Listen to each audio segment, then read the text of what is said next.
സാറേ, പാകിസ്ഥാനിൽ നിന്ന് ബംഗ്ലാദേശിനെ മോചിപ്പിച്ച ആ യുദ്ധത്തിൽ ഇന്ത്യയെ നയിച്ച സൈന്യത്തിൽ ഒരു കമാൻഡർ അല്ലെങ്കിൽ ഒരു സേനാനായകൻ എന്ന് പറയുന്നത് ജൂതനായിരുന്നു. അദ്ദേഹത്തിൻ്റെ കഥ നമുക്ക് കഥേമയിലൂടെ പ്രേക്ഷകരുമായി ഒന്ന് പങ്കുവെച്ചൂടെ? ഇദ്ദേഹത്തിൻ്റെ പേര് ഞാൻ മുമ്പ് ഒരു ചർച്ചയിൽ പറഞ്ഞിരുന്നു, JFR ജേക്കബ്. ഈ JFR ജേക്കബ് അതായത് പാകിസ്ഥാനോട് യുദ്ധം ചെയ്തിട്ടാണ് നമ്മൾ ബംഗ്ലാദേശിനെ വിമോചിപ്പിക്കുന്നത്. 1971 14 days വാർ, 14 ദിവസത്തെ യുദ്ധം. അപ്പോൾ അന്ന് കിഴക്കൻ ഭാഗത്തെ സേനയുണ്ടല്ലോ, നമ്മുടെ ഈസ്റ്റേൺ കമാൻഡ്, കിഴക്കൻ കമാൻഡ്, അവിടുത്തെ ചീഫ് ഓഫ് സ്റ്റാഫ് ആയിരുന്നു അന്ന് JFR Jacob, Jack Frederick Ralph Jacob.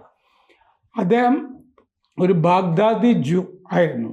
ബാഗ്ദാദിൽ നിന്ന് പലായനം ചെയ്തു വന്ന ഇറാഖിലെ തലസ്ഥാനമായ ബാഗ്ദാദിൽ നിന്ന് പലായനം ചെയ്തു വന്ന് കൽക്കട്ടയിൽ കുടിയേറി ഇന്ത്യയിൽ താമസമുറപ്പിച്ച ഒരു ജൂത ബിസിനസ് കുടുംബത്തിലെ അംഗമായിരുന്നു ഈ JFR ജേക്കബ്.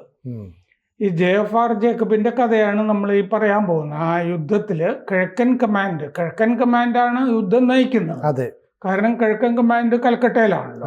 കൽക്കട്ടയോട് ചേർന്ന് കിടക്കുകയാണ് അന്ന് ഈ കിഴക്കൻ ബംഗാൾ. പടിഞ്ഞാറൻ പാകിസ്ഥാൻ എന്ന് പറയുന്നത് വളരെ ദൂരെ, 1000 കിലോമീറ്ററൊക്കെ ഇപ്പുറത്താണ്. പശ്ചിമ ബംഗാളിനോട് ചേർന്ന് കിടക്കുന്ന സ്ഥലമാണല്ലോ ബംഗ്ലാദേശ്. സത്യത്തിൽ പാകിസ്ഥാനുമായിട്ട് അതിന് വലിയ ബന്ധമൊന്നുമില്ല. ഇപ്പം നമ്മൾ നോക്കിയാലും ആ യൂനിസിനെ പോലുള്ള ആളുകളൊക്കെ പലരും സംസാരിക്കുന്നത് ബംഗാളി ഭാഷയാണ് സംസാരിക്കുന്നത്. ശരിക്കും ഇന്ത്യയുടെ ഇന്ത്യയിൽ നിന്ന് ബംഗാളി വിഭജിച്ച് പോയ സ്ഥലമാണത്.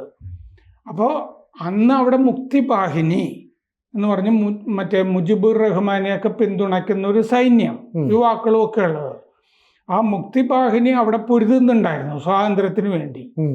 നമ്മുടെ പട്ടാളം മുക്തി ബാഹിനിയെ, മുജിബുർ റഹ്മാനെയും ഒക്കെ പിന്തുണച്ച് അവിടെ അവർ 2.5 ലക്ഷത്തോളം ഹിന്ദുക്കളെ, ധാക്ക യൂണിവേഴ്സിറ്റിയിലെ വിദ്യാർത്ഥികൾ, പ്രൊഫസർമാരൊക്കെ ഉൾപ്പെടെയുള്ള 2.5 ലക്ഷത്തോളം ഹിന്ദുക്കളെ വംശഹത്യ നടത്തുന്നുണ്ട് പാകിസ്ഥാൻ അവിടെ വരണമെന്നുണ്ടെങ്കിൽ റോഡ് മാർഗമൊന്നും പറ്റില്ല. വിമാനത്തിലൊക്കെ വന്ന് ധാക്കയിലൊക്കെ ഇറങ്ങിയിട്ടൊക്കെ ഈ തോന്നിയാസമൊക്കെ കാണിക്കാൻ പറ്റും. ആസൂത്രണമായ നീക്കമായിരുന്നു. ആസൂത്രിതമായിട്ട് തന്നെ വംശഹത്യയൊക്കെ നടത്തുന്നുണ്ടായിരുന്നു.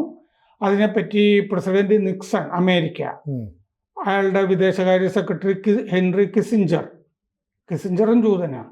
അപ്പോൾ ഇവർക്കൊക്കെ ഇതിനെപ്പറ്റി അറിവൊക്കെ ഉണ്ടായിരുന്നു. പക്ഷെ അവര് പാകിസ്ഥാന്റെ കൂടെയാണെന്ന് നിന്നത്, നമ്മുടെ കൂടെയൊന്നുമല്ല. പക്ഷേ അമേരിക്കയുടെ 7ാം കപ്പൽപ്പട വരുമ്പോഴേക്കും നമ്മൾ ധാക്ക പിടിച്ചു, കീഴടക്കി അവർക്ക് വെടിനിർത്തൽ കീഴടങ്ങേണ്ടി വന്നു. പിന്നെ അമേരിക്കയ്ക്ക് പ്രത്യേകിച്ചൊന്നും ചെയ്യാനില്ലായിരുന്നു. കീഴടങ്ങി കഴിഞ്ഞല്ലോ. നമ്മൾ കുറച്ച് സമയം എടുത്തിട്ടാണ് ഇത് ചെയ്യുന്നത്. അപ്പോൾ JFR ജേക്കബ് അന്ന് ചീഫ് ഓഫ് സ്റ്റാഫ് ആണ് ഈസ്റ്റേൺ കമാൻഡിന്റെ. സാം മനക്ഷ ആണ് നമ്മുടെ സേനാ മേധാവി. ശരിക്കും അതിലെ ഒരു വീരപുത്രൻ എന്നൊക്കെ പറയുന്നത് മനക്ഷയുടെ പേരിലാണ് കിടക്കുന്നത്. JFR ജേക്കബിന്റെ റോൾ അധികം ആളുകൾ പറയാത്തതാണ്. അപ്പോൾ ജേക്കബ് 36 വർഷം ഇന്ത്യൻ പട്ടാളത്തിലുണ്ടായിരുന്നു. 2ാം ലോകയുദ്ധകാലത്ത് ബ്രിട്ടൻ ഭരിച്ചിരുന്നപ്പോഴത്തെ ഇന്ത്യൻ പട്ടാളത്തിൽ അംഗമായതാണ്. 1965 പാകിസ്ഥാനുമായിട്ടുള്ള നടന്ന യുദ്ധത്തിലും പങ്കെടുത്തിരുന്നു അദ്ദേഹം. പിന്നെ ഈ ഗാരി ജെ ബാസ് എഴുതിയ അമേരിക്കൻ പത്രപ്രവർത്തകൻ ബ്ലഡ് ടെലഗ്രാം എന്ന് പറഞ്ഞൊരു പുസ്തകമാണ് സത്യത്തിൽ ഞാൻ വായിച്ചിട്ടാണ് എനിക്ക് ബംഗ്ലാദേശ് യുദ്ധം അതിൻ്റെ വിശദാംശങ്ങളൊക്കെ നന്നായിട്ട് മനസ്സിലായത്. ഈ വംശഹത്യയൊക്കെ പറ്റി ഹിന്ദുക്കൾ അത് അന്നൊന്നും പത്രത്തിലൊന്നും വരുന്നുണ്ടായിരുന്നില്ല. എന്താണ് കാരണം എന്നൊക്കെ ഉള്ളത്. നമുക്ക് യുദ്ധം ചെയ്യാതിരിക്കാൻ പറ്റില്ലായിരുന്നു. അങ്ങനത്തെ ഒരു അവസ്ഥയിൽ എത്തിച്ചു. അപ്പം നമ്മൾ മാസങ്ങളുടെ തയ്യാറെടുപ്പ്, നമ്മൾ മുക്തിബാഹിനിയെ പരിശീലിപ്പിക്കുന്നൊക്കെ ഉണ്ട്. അപ്പോൾ മാസങ്ങളുടെ തയ്യാറെടുപ്പ് നമ്മുടെ പട്ടാളത്തിനൊക്കെ ഉണ്ട്. പിന്നെ ഈ കാലമുണ്ടല്ലോ, മഴ പെയ്യുന്ന സമയത്തൊന്നും യുദ്ധം പറ്റില്ല. അതുകൊണ്ട് കുറച്ച് മാസങ്ങൾ നമ്മൾ കാത്ത് നിൽക്കുന്നൊക്കെ ഉണ്ട്. ജെഫാർ ജേക്കബ് ബാഗ്ദാദിൽ നിന്നുള്ള ജൂത കുടുംബത്തിലെ അംഗമാണ്. ഈ 19-ാം നൂറ്റാണ്ടിൻ്റെ മധ്യത്തിൽ കൽക്കത്തയിൽ എത്തിയതാണ്. അച്ഛൻ ഏലിയാസ് ഇമ്മാനുവൽ ഒരു ധനിക കച്ചവടക്കാരനായിരുന്നു. പിന്നെ ഈ പിതാവിന് രോഗം വന്നു കഴിഞ്ഞപ്പോൾ ആ സമയത്തോടനുബന്ധിച്ചാണ് ഈ 9-ാമത്തെ വയസ്സിൽ ഈ വിക്ടോറിയ ബോയ്സ് സ്കൂളിൽ ചേർക്കുന്നത് ജേക്കബിനെ. ഡാർജിലിംഗിലെ കുറേസോങ് ബോർഡിംഗ് സ്കൂളിൽ ചേർത്തു പിതാവിന് രോഗം വന്നു കഴിഞ്ഞപ്പോൾ. ഡാർജിലിംഗിന് അടുത്ത് ഈ കുറോസോങ്ങിലെ ബോർഡിംഗ് സ്കൂളിൽ ചേർത്തു. പിന്നെ ബോർഡിംഗ് സ്കൂളിൽ നിന്നാണ് പഠിക്കുന്നത്. ഈ 2ാം ലോക യുദ്ധകാലത്ത് ഈ ഹോളോകോസ്റ്റ് ഉണ്ടല്ലോ, ഈ ഹിറ്റ്ലർ കോൺസെൻട്രേഷൻ ക്യാമ്പുകളിൽ ജൂതന്മാരെ കൊന്നൊടുക്കുന്ന പരിപാടിയാണ് ഈ ഹോളോകോസ്റ്റ് എന്ന് പറയുന്നത്. ആൻ ഫ്രാങ്കിന്റെ ഡയറി ഒക്കെ ഉണ്ടല്ലോ. ഈ ഹോളോകോസ്റ്റ് ഇരകളുടെ ഒരു സ്മാരകം യാദ് വാഷിം എന്ന് പറഞ്ഞിട്ട് ഇസ്രയേലിലുണ്ട്. ഈ ഹോളോകോസ്റ്റ് ഇരകൾ പലതും പേന, ഡയറി, ഇങ്ങനെ പല സംഗതികളൊക്കെ അവർ അവശേഷിപ്പിച്ചു പോവുമല്ലോ. ഷർട്ട്, കൈലേസ്, ചോര പുരണ്ട വസ്ത്രം, ഇതിൻ്റെയൊക്കെ ശേഖരങ്ങളുടെ ഒക്കെ ഒരു മ്യൂസിയമാണ് യാദ്വാഷിം എന്ന് പറഞ്ഞ ഇസ്രയേലിലുണ്ട്. ഈ യാദ്വാഷിം എന്ന് പറഞ്ഞ മ്യൂസിയത്തിൽ ഞാൻ പോയി. അപ്രതീക്ഷിതമായിട്ട് ഈ ഏറ്റവും അവസാനത്തെ രംഗം നമ്മൾ ഒട്ടും പ്രതീക്ഷിച്ചതല്ലായിരുന്നു. നമ്മൾ മ്യൂസിയത്തിൽ ഇങ്ങനെ ഈ ശേഷിപ്പുകളൊക്കെ കണ്ട് ഇങ്ങനെ നടന്നു വന്ന ഏറ്റവും അവസാനം നമ്മളൊരു തുരങ്കത്തിലേക്ക് പ്രവേശിക്കുക. ഈ മ്യൂസിയത്തിൻ്റെ അകത്ത് നിറച്ചും ഇരുട്ടാണ്. ആ ഇരുട്ടിൻ്റെ അകത്ത് മുകളിൽ ഇങ്ങനെ നക്ഷത്രങ്ങൾ മിന്നുന്നത് കാണാം. ആ നക്ഷത്ര വെളിച്ചം മാത്രമേ നമുക്ക് ആ ടണലിൻ്റെ ഉള്ളിലുള്ളൂ. അത് കഴിഞ്ഞ് പെട്ടെന്ന് ഒരുപാട് ആയിരക്കണക്കിന് കുഞ്ഞുങ്ങളുടെ നിലവിളിയില്ലേ, കരച്ചില്, അതിങ്ങനെ അന്തരീക്ഷത്തിൽ ഉയരുകയാണ്. ഈ കുഞ്ഞുങ്ങളെയൊക്കെ കൊന്നൊടുക്കിയതിൻ്റെയൊക്കെ ഓർമ്മയ്ക്ക് അങ്ങനെയാണ് നമ്മൾ പുറത്തേക്ക് ഇറങ്ങുന്നത്. വല്ലാത്തൊരു ഫീലിങ്ങും വല്ലാത്തൊരു ചിന്തയും വല്ലാത്തൊരു ആശയവുമാണ്. ഇങ്ങനെയൊക്കെ വേണം കാര്യങ്ങൾ ചെയ്യാൻ നമ്മൾ നോക്കും. അപ്പോൾ ഈ ഹോളോകോസ്റ്റ് വല്ലാതെ ഈ യുവാവായ ജേക്കബിനെയും ബാധിച്ചിരുന്നു. അപ്പോൾ ജേക്കബ് തീരുമാനിച്ചു ഇനി ജർമ്മനിക്ക് ഇട്ടൊരു പണി കൊടുക്കണമെന്നുണ്ടെങ്കിൽ ഈ ബ്രിട്ടീഷ് പട്ടാളത്തിൽ ചേരുക, ഇന്ത്യയിൽ. അങ്ങനെ പട്ടാളത്തിൽ ചേരാനായിട്ട് 1942 തീരുമാനിക്കുമ്പോൾ ഈ പിതാവ് വിയോജിച്ചു അതിനോട്. ഇവരുടെ കൂടെയൊക്കെ നടക്കുന്നത് ശരിയല്ല, അല്ല എനിക്കൊരു ശത്രുവിനെ എതിർക്കാനുണ്ട് എന്ന് ജേക്കബ് പറഞ്ഞു പിതാവിനോട്. അങ്ങനെയാണ് പട്ടാളത്തിൽ ചേരുന്നത്. അപ്പോൾ നാസി ജർമ്മനി യൂറോപ്യൻ ജൂതരെ പീഡിപ്പിക്കുകയാണ് കോൺസെൻട്രേഷൻ ക്യാമ്പിൽ. അഡോൾഫ് എയ്ക്മാൻ എന്ന് പറഞ്ഞൊരുത്തൻ അതിന് വേണ്ട കാര്യങ്ങളൊക്കെ ചെയ്യുന്നു. എയ്ക്മാനെ പിന്നീട് അർജന്റീനയിൽ നിന്ന് യുദ്ധമൊക്കെ കഴിഞ്ഞ് അർജന്റീനയിൽ ഒരു ഫാക്ടറിയിൽ, കാർ ഫാക്ടറിയിൽ മെക്കാനിക്കായിട്ട് ജോലി ചെയ്യായിരുന്നു ഈ അഡോൾഫ് എയ്ക്മാൻ. ഇതൊക്കെ ആസൂത്രണം ചെയ്യുന്ന ആള്, ജൂതന്മാരെ കൊല്ലുന്ന അയാളെ പിന്നീട് മൊസാദ് അർജന്റീനയിൽ നിന്ന് തട്ടിക്കൊണ്ടുപോയി ഇസ്രയേലിൽ വിചാരണ ചെയ്യുകയാണ് ചെയ്തത്. അപ്പോൾ ഈ പട്ടാളത്തിൽ ചേർന്നു. ഈ അഭയാർത്ഥികൾക്കൊക്കെ വീട്ടിൽ അഭയവും കൊടുക്കുന്നുണ്ടായിരുന്നു ആ സമയത്ത്. ഈ പല സ്ഥലത്തു നിന്നും ജൂതന്മാർ വരുന്നുണ്ടായിരുന്നു, അവർക്കൊക്കെ അഭയവും ഈ വീട്ടിൽ കൊടുക്കുന്നുണ്ടായിരുന്നു. ജേക്കബ് ലിബിയയിൽ സേവനമനുഷ്ഠിച്ചു. ജർമ്മൻകാരെ തുണ്ടുതുണ്ടാക്കുന്നതുമൊക്കെ കണ്ടിരുന്നു. ബർമയിൽ വെച്ച് പരിക്കേറ്റു. അന്നത്തെ ബർമ, ഇന്നത്തെ മ്യാൻമാർ. പിന്നീട് സ്വാതന്ത്ര്യത്തിന് ശേഷം ഇന്ത്യൻ പട്ടാളത്തിലെ ഭടനായി. 1965 യുദ്ധത്തിന് ശേഷം പട്ടാളത്തിൽ റാങ്കില് പെട്ടെന്ന് മുകളിലേക്കൊക്കെ ഒക്കെ പെട്ടെന്ന് മുകളിലേക്കൊക്കെ വന്നു. ഈ ബംഗ്ലാദേശ് യുദ്ധം നടക്കുമ്പോൾ മേജർ ജനറലാണ്, പിന്നീട് ലെഫ്റ്റനന്റ് ജനറലും ഒക്കെ ആകുന്നുണ്ട്. 1971 യുദ്ധത്തിൽ അദ്ദേഹം ഈ പാകിസ്ഥാൻ ആർമി എന്ത് ചെയ്തു എന്ന് വെച്ചാൽ ഓപ്പറേഷൻ സർച്ച് ലൈറ്റ് എന്ന് പറഞ്ഞൊരു സംഗതി ലോഞ്ച് ചെയ്തു. അത് കിഴക്കൻ പാകിസ്ഥാനിൽ, അന്ന് കിഴക്കൻ പാകിസ്ഥാൻ എന്നാ പറയുക ബംഗ്ലാദേശിന്. അവിടുത്തെ ഈ ദേശീയ പ്രസ്ഥാനം, സ്വാതന്ത്ര്യ പ്രസ്ഥാനത്തിനെ ഉന്മൂലനം ചെയ്യുക എന്നുള്ളതാണ് ഓപ്പറേഷൻ സർച്ച് ലൈറ്റിൻ്റെ അടിസ്ഥാനം.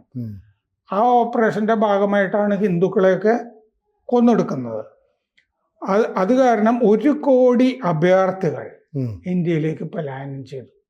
ഈ അഭയാർത്ഥികൾക്ക് വേണ്ടി പശ്ചിമ ബംഗാളിലും ഒക്കെ ക്യാമ്പുകളുണ്ടായി, അഭയാർത്ഥി ക്യാമ്പുകളിൽ. അപ്പോൾ അത് വർഷകാലമായി, മൺസൂൺ. അപ്പോൾ മൺസൂണിൽ ജേക്കബിനോട് പറഞ്ഞു, ഈ മൺസൂണിൽ നമുക്ക് ആക്രമിക്കാൻ പറ്റില്ല, പക്ഷെ നമ്മൾ ഇനി ആക്രമിക്കുമല്ലോ മൺസൂൺ കഴിയുമ്പോൾ. അപ്പോൾ എങ്ങനെ ആക്രമിക്കും എന്നുള്ളതിൻ്റെ ഒരു പദ്ധതി അതൊന്ന് തയ്യാറാക്കാൻ, ആസൂത്രണം ചെയ്യാനൊക്കെ പറഞ്ഞു. ആ പദ്ധതി ജേക്കബാണ് ആസൂത്രണം ചെയ്തത്. ഈ മുതിർന്ന ഓഫീസർമാരും ഒക്കെ ആയിട്ട് ആലോചിച്ചിട്ടാണ് ചെയ്യുന്നത്. അപ്പോൾ ആദ്യത്തെ പ്ലാൻ ഈ മനക്ഷ ഈസ്റ്റേൺ കമാൻഡിന് യുദ്ധം ഇങ്ങനെ ചെയ്യണം എന്ന് പറഞ്ഞു കൊടുത്ത പ്ലാനിൽ കിഴക്കൻ പാകിസ്ഥാനിലേക്ക് പോവുക, എന്നിട്ട് ചിറ്റഗോങ്, ഗുൽന ഈ പ്രവിശ്യകൾ പിടിക്കുക. ചിറ്റഗോങ്ങും ഗുൽനയും പിടിക്കുക. അത് കഴിഞ്ഞ് ഇതിൻ്റെ അകത്ത് ചർച്ചകൾ നടന്നു. അപ്പോൾ ജേക്കബാണ് പറഞ്ഞത്, ഈ സംഗതി പിടിക്കുന്ന ഈ ചിറ്റഗോങ്ങും ഗുൽനയും പിടിച്ച് ധാക്കയിലേക്ക് പോകുന്നതിന് പകരം ഈ ചിറ്റഗോങ്ങും ഗുൽനയും പിടിക്കാൻ നമ്മൾ നിൽക്കാതെ വേറെ വഴിക്ക് പോയിട്ട് ആദ്യം തന്നെ ധാക്ക തലസ്ഥാനം പിടിക്കുക. അത് കൊണ്ടായിരിക്കും നമുക്ക് വിജയം ഉണ്ടാകുക. മറ്റേത് ഇരട്ടിപ്പണിയാണല്ലോ. ചിറ്റഗോങ് ഗുൽന പിടിക്കുക, കുറെ ദിവസങ്ങൾ അതിനു വേണ്ടി പോവുക. അങ്ങനെ നമ്മൾ ചെയ്യാതെ ഈ നേരെ ധാക്ക പിടിക്കുക എന്നുള്ള ആശയം ജേക്കബിൻ്റേതായിരുന്നു. അപ്പോൾ ഈ മനക്ഷ ഉൾപ്പെടെയുള്ള ജനറൽമാർ, ജഗജിത് സിംഗ് അറോറ, ഈ ജേക്കബ് തുടങ്ങിയ ആളുകളൊക്കെ കിഴക്കൻ പാകിസ്ഥാനിൽ നമ്മൾ ജയിക്കും എന്നുള്ള ഉറപ്പ് പറഞ്ഞിരുന്നു. അപ്പോൾ ഈ ആർച്ചർ ബ്ലഡ് എന്ന് പറയുന്ന ധാക്കയിലെ അമേരിക്കൻ കോൺസൽ ജനറൽ പിന്നീട് പറഞ്ഞു, 1000 മൈൽ അകലെയാണ് ഈ പടിഞ്ഞാറൻ പാകിസ്ഥാൻ. ആ സമയത്ത് ഇന്ത്യ വളഞ്ഞു. ഈ ധാക്ക പ്രതിരോധിക്കാനൊന്നും പാകിസ്ഥാൻ പട്ടാളത്തിന് പറ്റില്ലായിരുന്നു. അങ്ങനെ അവർ കിഴക്ക് ധീരമായ തന്ത്രം വഴി ഇന്ത്യ കീഴടക്കുകയാണ്.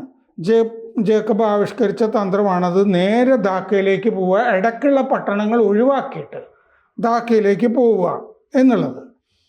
അപ്പോൾ ചിറ്റഗോങ്ങിനും ഗുൽനയ്ക്കും യുദ്ധത്തിൽ വലിയ സ്ഥാനമൊന്നുമില്ല എന്നായിരുന്നു ജേക്കബിൻ്റെ വാദം. നമ്മൾ തലസ്ഥാനം പിടിച്ചു കഴിഞ്ഞാൽ അവർക്ക് കീഴടങ്ങി വരുമെന്നുള്ളത്.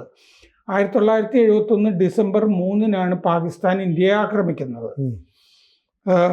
ന്യൂയോർക്ക് ടൈംസിലെ സിഡ്നി ഷാൻബർഗ് പിന്നീട് എഴുതി, ജേക്കബിന് ആ രാത്രി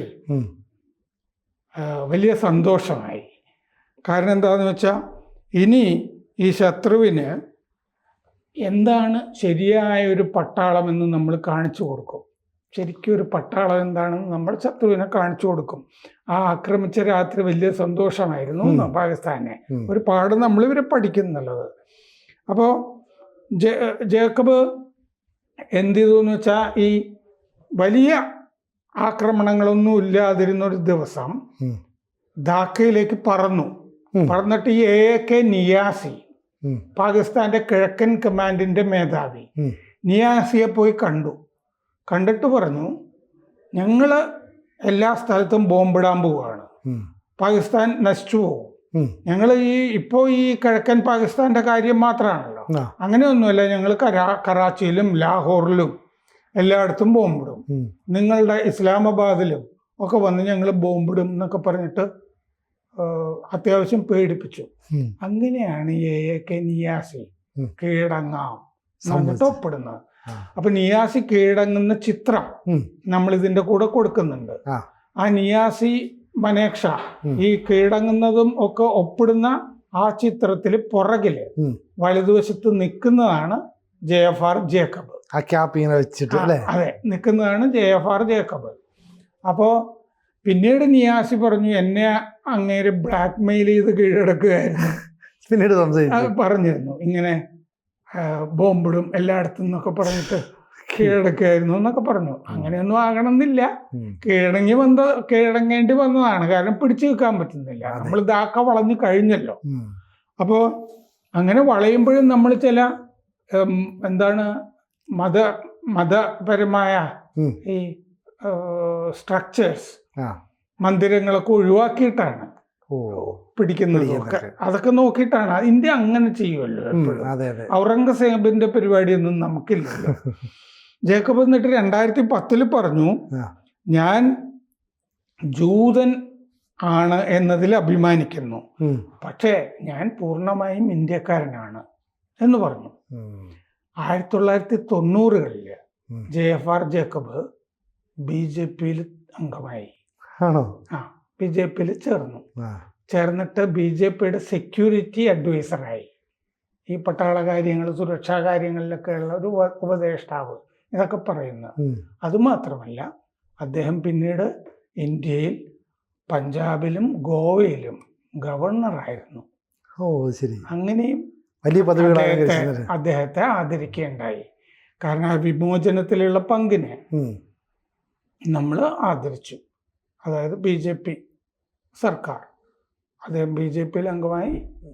അദ്ദേഹം സനാതനധർമ്മപാതയിൽ എത്തി.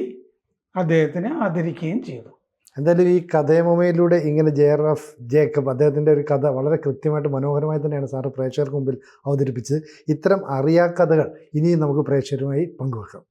കൂടുതൽ വാർത്തകളും വിശേഷങ്ങളും നിങ്ങളിലേക്ക് എത്താൻ ABC മലയാളം സബ്സ്ക്രൈബ് ചെയ്യുക, ബെൽ ബട്ടണും അമർത്തുക.